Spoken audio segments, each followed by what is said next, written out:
Assalamualaikum warahmatullahi wabarakatuh. Bagaimana kabarnya hari ini? Kakak-kakak yang soleh dan solehah, mudah-mudahan semuanya dalam keadaan sehat ya.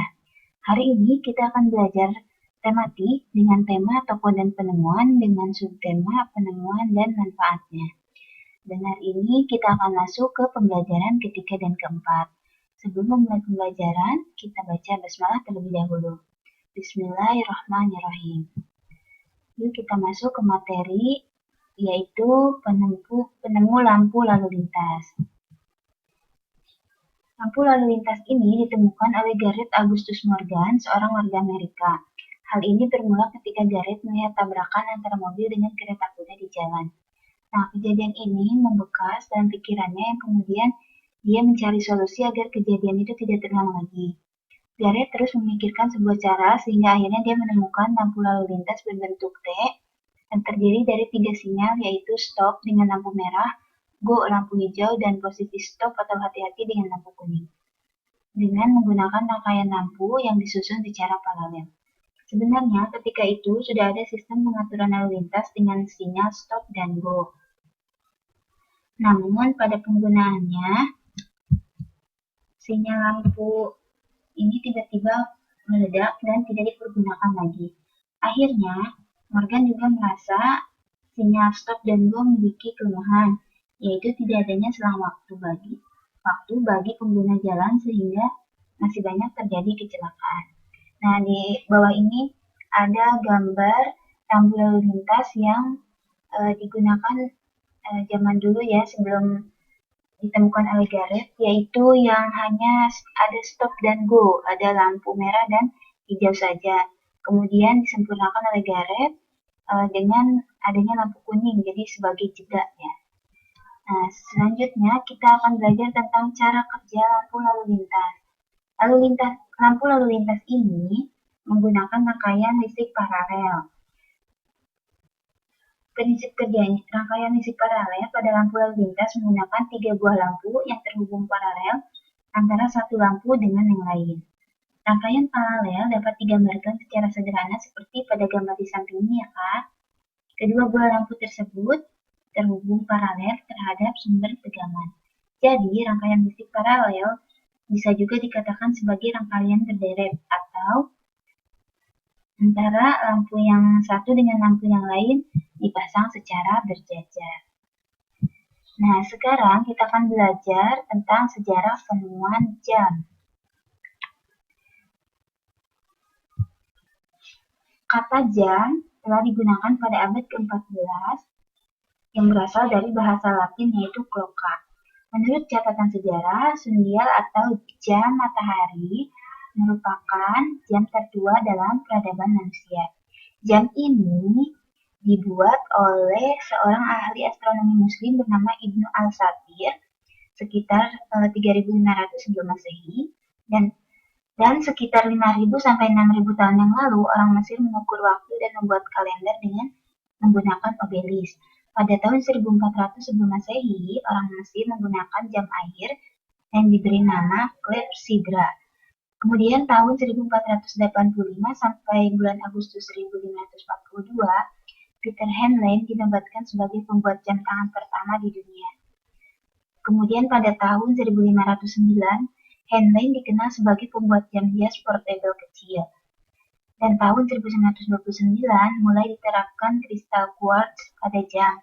Dan tahun 1950, jam digital pertama kali dibuat oleh perusahaan The Hamilton Watch School of Lancaster. Nah, itu adalah sejarah dari penemuan jam ya, yang semakin berkembang dari masa ke masa. Di samping ini adalah tokoh penemunya yaitu Peter Henley dan gambar jam ya, ini jam sundial, jam matahari. Jadi menggunakan berdasarkan bayangan sinar matahari. Selanjutnya kita akan belajar tentang kalimat efektif dan kalimat tidak efektif. Kalimat efektif ini adalah kalimat yang bisa mewakili gagasan penulis sehingga maksud dari penulis dapat tersampaikan dengan baik. Adapun ciri-ciri kalimat efektif yaitu padat, singkat atau hemat dalam penggunaan kata, kemudian jelas atau mudah dipahami oleh pendengar dan pembaca. Kemudian ciri yang keempat adalah lengkap. Yang kelima yaitu menyampaikan informasi secara tepat atau sesuai dengan kaidah bahasa yang berlaku. Adapun kalimat tidak efektif adalah kalimat yang menimbulkan kerancuan serta ketidakjelasan makna dan maksud bagi pendengar atau pembacanya. Sekarang kakak perhatikan contoh kalimat efektif dan tidak efektif di bawah ini. Di sini ada contoh kalimat tidak efektifnya. Anak-anak itu saling pukul-memukul. Nah, kalau yang kalimat efektifnya cukup anak-anak itu saling pukul, gitu ya. Kemudian yang kedua, sungguh benar-benar beruntung nasib orang itu tidak efektif. Untuk kalimat efektifnya, sungguh beruntung nasib orang itu.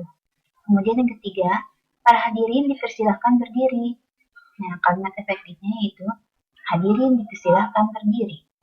Cukup tidak ada pakai para ya, karena itu sudah menunjukkan jamak atau orang banyak. Kemudian, bagi semua siswa diwajibkan untuk memakai seragam. Nah, itu tidak efektif. Kalimat efektifnya yaitu semua siswa diwajibkan memakai seragam. Dan ada lagi kalimat yang tidak efektif, cerita itu begitu menarik, cerita itu mengharukan. Untuk kalimat efektifnya yaitu cerita itu begitu menarik dan mengharukan.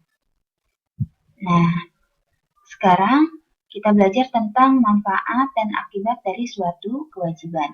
Perhatikan gambar yang pertama ini. Itu adalah kewajibannya menyiapkan buku pelajaran. Adapun manfaatnya yaitu tidak akan ada buku yang tertinggal dan tentunya buku yang dirapikan ke dalam tas itu lebih rapi. Dan akibatnya jika tidak menyiapkan buku pelajaran yaitu bisa saja ada buku yang tertinggal atau kalau disiapkan pagi-pagi akan repot ya kitanya.